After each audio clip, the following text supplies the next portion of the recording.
Good morning बच्चों। I am Samarjeet Singh from Jyoti Shiksha Niketan inter college देवा भटेटा बाराबंकी। आज हम 9th क्लास में नया लेसन जो कल हमने आपको डिस्कस किया था हड़प्पा की सभ्यता। सबसे पहले सब्जेक्ट डाल देते हैं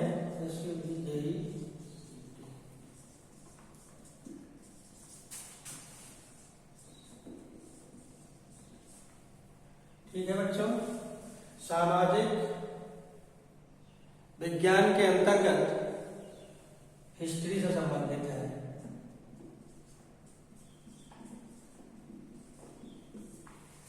हिस्ट्री से संबंधित है आज का कि इतिहास, तो हिंदी में इतिहास कहते हैं, ठीक है। और पाठ का नाम है आपका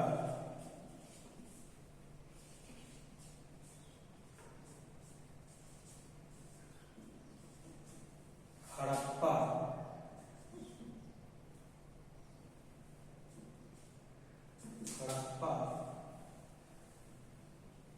सभ्यता।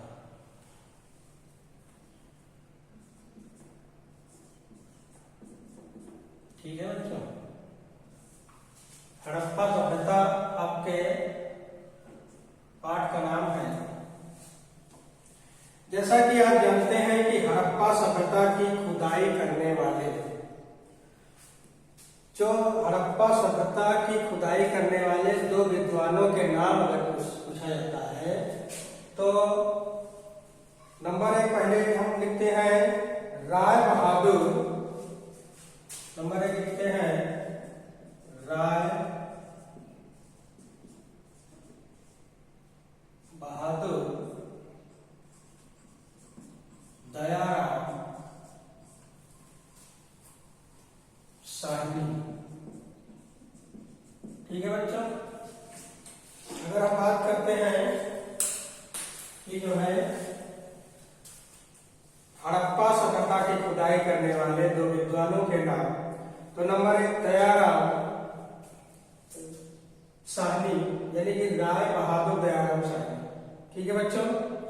फिर उसके बाद दूसरा हो जाएंगे राखल दास। सेकंड नंबर पे लिख लीजिए राखल दास बनर्जी। ठीक है बच्चों। ये तो बात हो गई सिंधु सभ्यता के दो प्रमुख विद्वानों के नाम। ठीक है। अब बच्चों बात करते हैं कि सिंधु सभ्यता की खोज, सिंधु सभ्यता की खोज कितने ईस्वी में हुई। तो इसमें हम लिखते हैं कि 1921 ईस्वी, 1921 ईस्वी और 22, यानी कि 1921 से 22 के बीच में हुई थी बच्चों। ठीक है।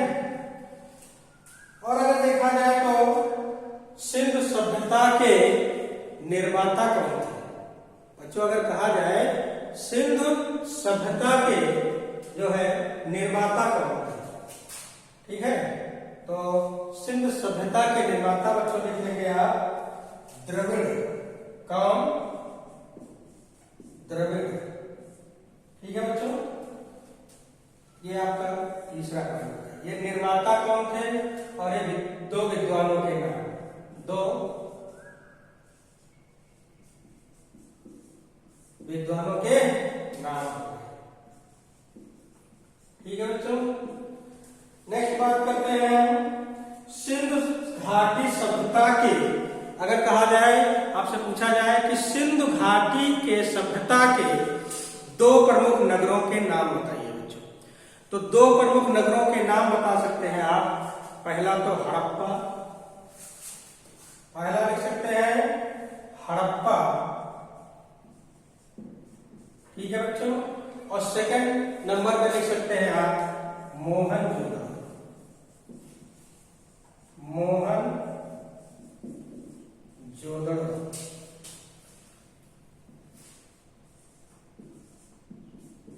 ठीक है बच्चों, मोहनजोदड़ो और हड़प्पा। ठीक, अगर कहा जाए कि सिंधु सभ्यता के प्रमुख बंदरगाह का नाम बताइए, सिंधु सभ्यता के प्रमुख बंदरगाह का नाम बताइए, तो बच्चों बहुत आराम से आप आंसर दे सकते हैं लोथल। ठीक है, बंदरगाह,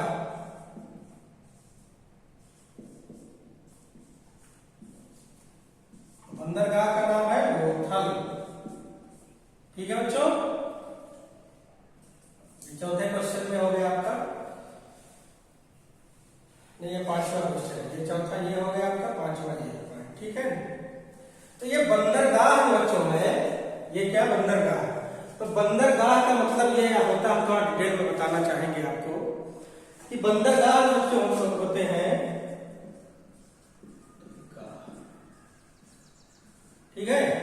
तो इसमें बच्चों क्या होता है कि इसको जान लीजिए क्या होता है एक्चुअली में, जिस स्थान पर यानी कि समुद्र के किनारे जिस स्थान पर जो सामान नावों में उतारा जाता है और लादा जाता है, यानी कि चढ़ाया जाता है और उतारा जाता है, ऐसे स्थानों को बंदरगाह के नाम से जाना जाता है। क्योंकि प्राचीन काल में बच्चों जो आयात निर्यात होता था वो किसके द्वारा होता था आप जानते हैं, वो समुद्रों के मार्गों से होता था। दो मार्ग हुआ करते थे, पहला तो समुद्री मार्ग और थल मार्ग। थल मार्ग यानी कि स्थल मार्ग बोल सकते हैं आप इसको, स्थल मार्ग, समुद्री मार्ग और थल मार्ग, दो जो है बच्चों मार्गों से क्या होता था, आयात और निर्यात होता था। एक देश से दूसरे देश में चीजों की, वस्तुओं की आदान प्रदान होती थी। ठीक है बच्चों, तो जैसा कि आप जानते हैं कि सिंधु सभ्यता में प्रमुख देवताओं की जो पूजा करते थे लोग, वो देवताओं के नाम क्या थे। तो सबसे पहले पशुपति, नंबर 1 किसकी, पशुपति। ये 6 क्वेश्चन से संबंधित है हमारा पशुपति, जिसको हम शिव बोलते थे। क्या बोलते थे बच्चों, शिव बोलते थे, शिव के नाम से जानते थे। दूसरा हमारा है मात देवी। अब यहां पर मात देवी का मतलब क्या है बच्चों, माता से, यानी कि माता का स्थान सबसे ऊंचा था और मात्र सत्तात्मक ही वहां की जो व्यवस्था थी वो कैसी व्यवस्था थी, मात्र सत्तात्मक थी। ठीक है, तो माता के नाम से जो जानी जाती थी वो मात देवी की ये लोग पूजा करते थे और पशुपति की पूजा करते थे। जैसे नरसिंह है और बैल है, सांड है, आदि पशुओं की ये पूजा करते थे। ठीक है बच्चों, तो नेक्स्ट बात अगर हम करते हैं कि सिंधु सभ्यता का विशाल स्नानागार, सिंधु सभ्यता का विशाल स्नानागार किस स्थान पर जो है मिला। सिंधु सभ्यता में विशाल स्नानागार बच्चों कहां पे मिला, तो इसको हम लिख सकते हैं मोहनजोदड़ो। देखिए आंसर इसी में छुपा हुआ है बच्चों, कि पूछ लिया जाए कि सिंधु सभ्यता का विशाल स्नानागार कहां मिला, तो क्या बच्चों बता सकते हैं, मोहनजोदड़ो। ठीक है, नेक्स्ट बात करते हैं हम, सिंधु घाटी सभ्यता को हड़प्पा सभ्यता क्यों कहा जाता है। सिंधु सिंधु घाटी सभ्यता को, बच्चों सिंधु घाटी सभ्यता को हड़प्पा सभ्यता क्यों कहा जाता है?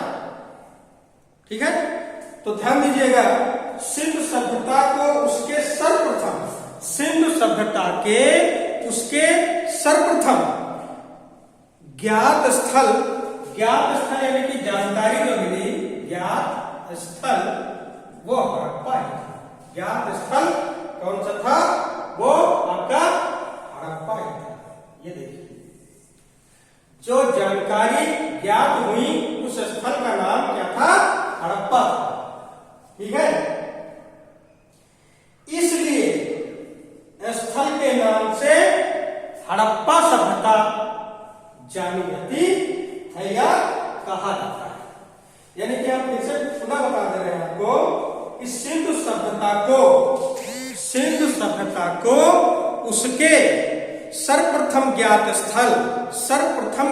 स्थल यानी कि ज्ञात स्थल का मतलब है हड़प्पा से, हड़प्पा, ठीक है, के नाम पर हड़प्पा सभ्यता कहा जाता, हड़प्पा सभ्यता कहा जाता। ठीक है बच्चों, अब बात करते हैं हम नामकरण। किसकी बात करते हैं? नामकरण। ठीक है,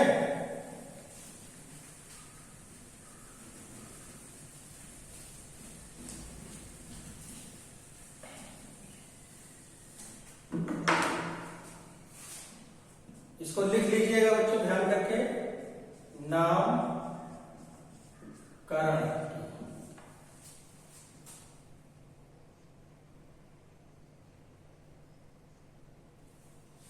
बात किसकी करते हैं बच्चों? नामकरण। नामकरण में यानी कि कहा जाता सिंधु सभ्यता को हम हड़प्पा सभ्यता भी कहते हैं। इसको हम दूसरे शब्दों में लिख सकते हैं, कैसी सभ्यता? सिंधु सभ्यता। ठीक है बच्चों, हड़प्पा सभ्यता को दूसरे शब्दों में हम सिंधु सभ्यता भी कहते हैं। ठीक है, तो सिंधु सभ्यता यानी कि सिंधु तथा उसकी सहायक नदियों के, सिंधु तथा उसकी सहायक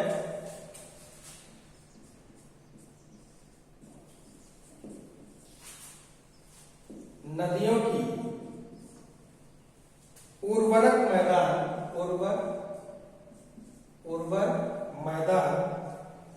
में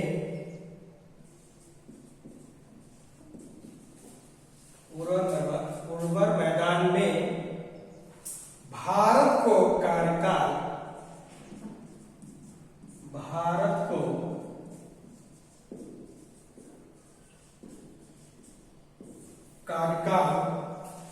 की प्राचीन सभ्यता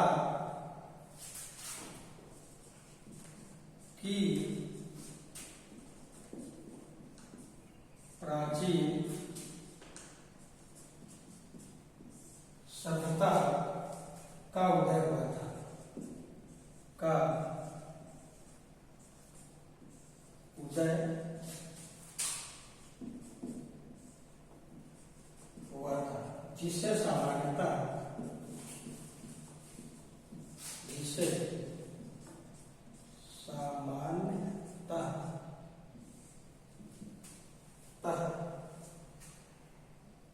सिंधु सभ्यता कहा जाता है।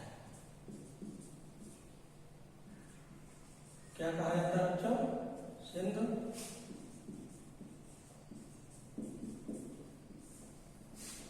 सिंधु सभ्यता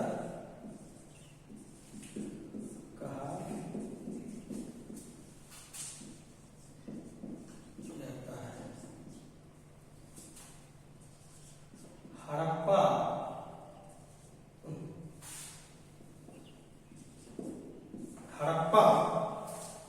नामक पूरा स्थल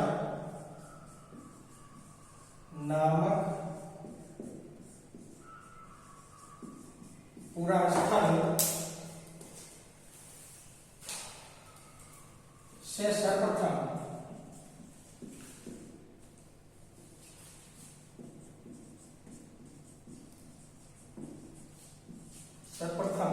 ज्ञात होने के कारण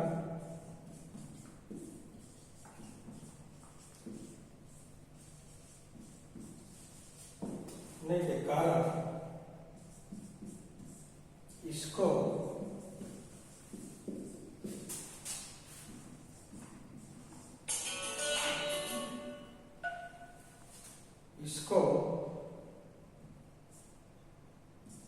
हड़प्पा सभ्यता, ठीक है, या हड़प्पा सभ्यता या हड़प्पा संस्करण के नाम से जाना जाता है।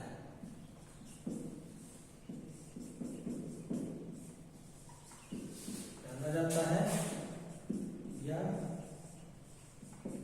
कहा जाता है। ठीक है बच्चों, ध्यान दीजिएगा कि जो नामकरण की बात हुई तो सिंधु तथा उसकी सहायक नदियों, सिंधु तथा उसकी सहायक नदियों की उर्वर मैदान में भारत को कार्यकाल की प्राचीन सभ्यता का उदय हुआ था, जिसे सामान्यतः सिंधु सभ्यता कहा जाता है।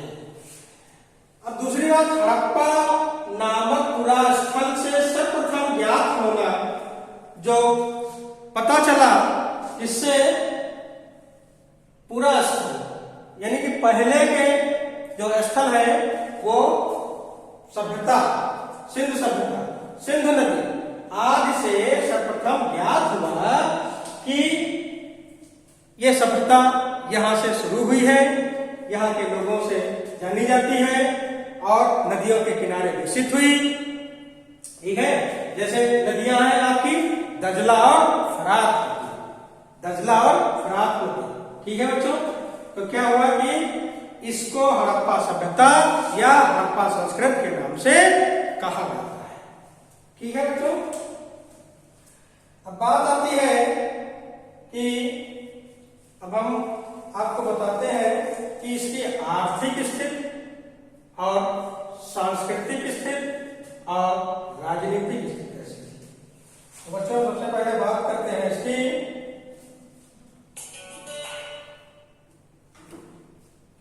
सबसे पहले हम बात करते हैं बच्चों तो मोहनजोदड़ो का विशाल स्नानागार। ठीक है,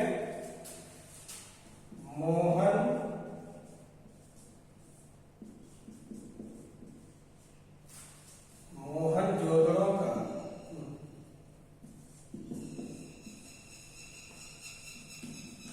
कैसा स्नानागार? विशाल स्नानागार। ठीक है बच्चों, मोहनजोदड़ो का विशाल स्नानागार, इसकी बात श्रेणी की बात करते हैं हम।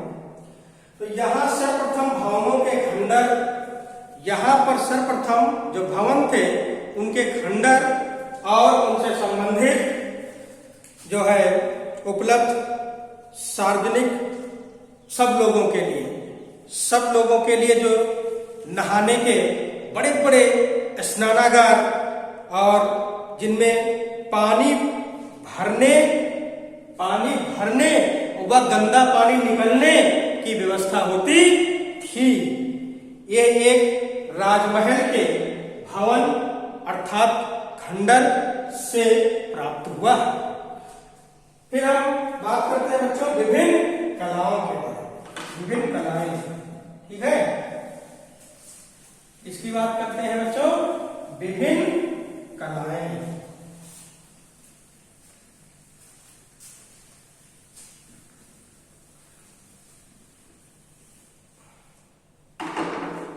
हेडिंग देख लीजिए, विभिन्न कलाएं। यानी कि हेडिंग से ही पता चल जाता है हमारी हेडिंग से ही पता चल जाता है क्या कि सिंधु घाटी के लोगों ने जैसे मूर्ति कला और चित्रकला और मूर्तिकला आदि में निपुणता हासिल की थी। जैसे चित्र को बनाने में, चाहे वो दीवार पे बनाए या कहीं किताब पे बनाए, पुस्तक पे बनाए या किसी मिट्टी में बनाए, ठीक है, कहीं पर चित्र अपनी गुफाओं में बनाते थे और वहां पर ये बड़े बड़े चित्रकारी से पता चलता था कि ऐसे यहाँ पर इन लोगों का रहन सहन होता था। जैसे कि धनुष बाण लिए हुए किसी चीज का शिकार करते हुए चित्र बनाए, तो उसमें ये पता चलता है कि यहाँ की अर्थव्यवस्था इस प्रकार लोग अपना जीवन यापन करते थे, ठीक है। और चित्रकारी के जो नमूने, मिट्टी के खिलौने और मिट्टी के बर्तन और मोहरों पर अंकित चित्र और जो है पशु पक्षियों की अंकित आकृतियां, उच्च कोट की कलाएं और मिट्टी, पत्थर व धातु की सुंदर मूर्तियां बनाते थे।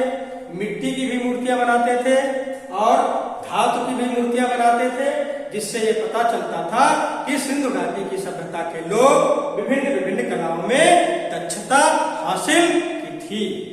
नेक्स्ट बात करते हैं बच्चों, ठीक है, ये सामाजिक जीवन, ठीक है, ऐसा जीवन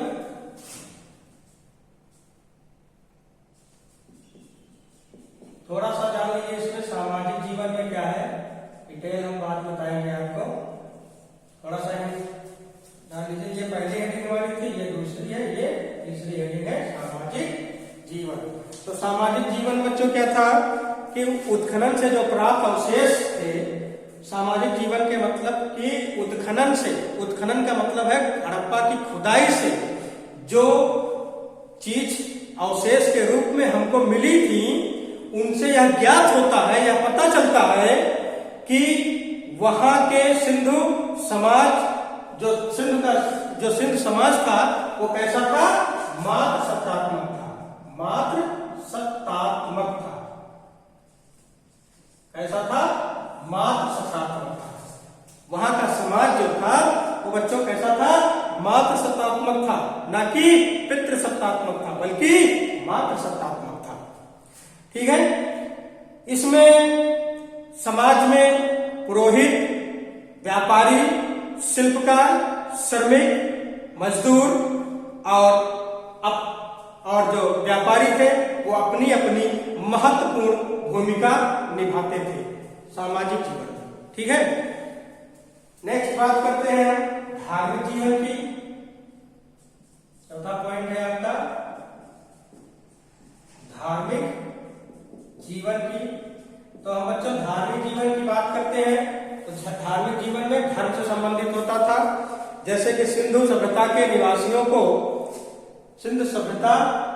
निवासी जो थे वो मात्र देवी की श्रद्धा और पूजा करते थे, ठीक है। ये पता चलता था इससे कि यहाँ के निवासी आराध्य देवी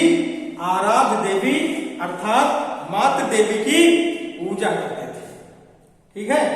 और ये मातृ देवी के अलावा हमने पहले बताया भी आपको कि मातृ देवी और पशुपत आदि की पूजा करते थे। और इसके बाद जो है पशुपत की पूजा तो करते ही करते थे, वृक्षों की भी पूजा करते थे, जैसे सूर्य की पूजा करते थे, चंद्रमा की पूजा करते थे, अग्नि की पूजा करते थे, इनको देवता मानते थे, पूजते थे, ठीक है।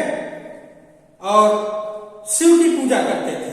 सिंधु सभ्यता के निवासी विभिन्न प्राकृतिक शक्तियों में विश्वास रखते थे। जिस प्रकार आकाश में बादल जब कड़कते थे तो ये समझते थे कि हमारे देवता रूठ गए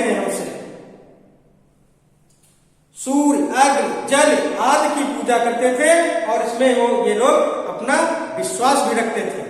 इसके साथ साथ इसके अतिरिक्त वृक्षों की और पशु पक्षियों आदि की पूजा करने के का प्रचलन था।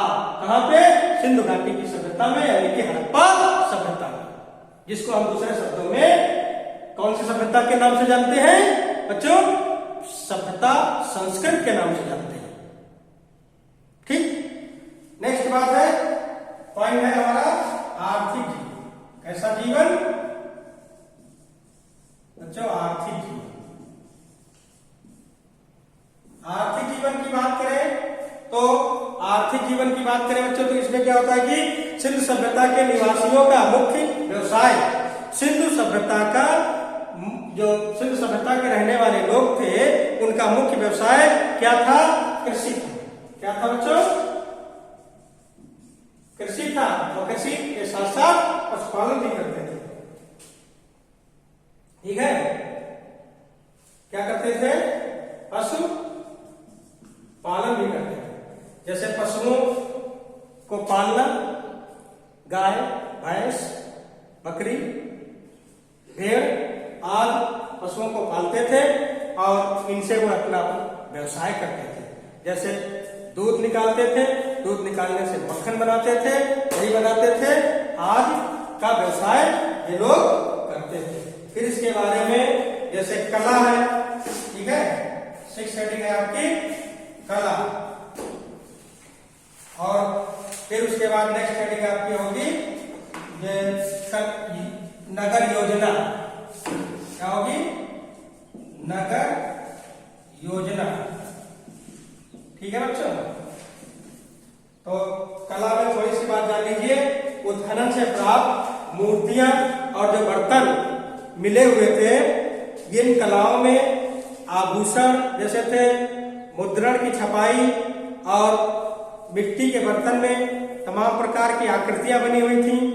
और इन सभ्यता की कला में ललित कला का प्रकाश बहुत ही गहरा पड़ता है। ठीक है। वास्तुकला, चित्रकला, नृत्य कला आदि में ये लोग पारंगत थे। नेक्स्ट एंड लास्ट हेडिंग हम बात करते हैं नगर योजना की। जैसे सिंधु सभ्यता के लोग एक सुनिश्चित योजना बनाते थे, उस सुनिश्चित योजना के अंतर्गत एक अपना जो है योजना तैयार करते थे, प्लान बनाते थे। जिस प्रकार किसी भी कार्य करने के लिए हम लोग एक भूमिका बनाते हैं, ठीक इसी प्रकार हड़प्पा सभ्यता के लोग अपने नगर में एक नगर योजना बनाते थे। ठीक है। इसमें लंबी लंबी चौड़ी चौड़ी सड़कों का निर्माण होता था। ये सड़क एक दूसरे के समकोण पर काटती थी, समकोण पर ये सड़कें जो है काटती थी। और इस प्रकार प्रत्येक नगर अनेक खंडों में विभाजित होता था। इस प्रकार प्रत्येक जो नगर था वो प्रत्येक खंड में विभाजित था। ठीक है। जो प्रत्येक नगर जो था वो प्रत्येक खंड में विभाजित हो जाता था। और नगरों में जल की निकासी का समुचित व्यवस्था होता था। ठीक है। और सड़कों के किनारे बड़ी बड़ी नालियां होती थी जो पक्की होती थी और कच्ची होती थी, और उनका पानी निकलने का समुचित व्यवस्था होता था। It's okay.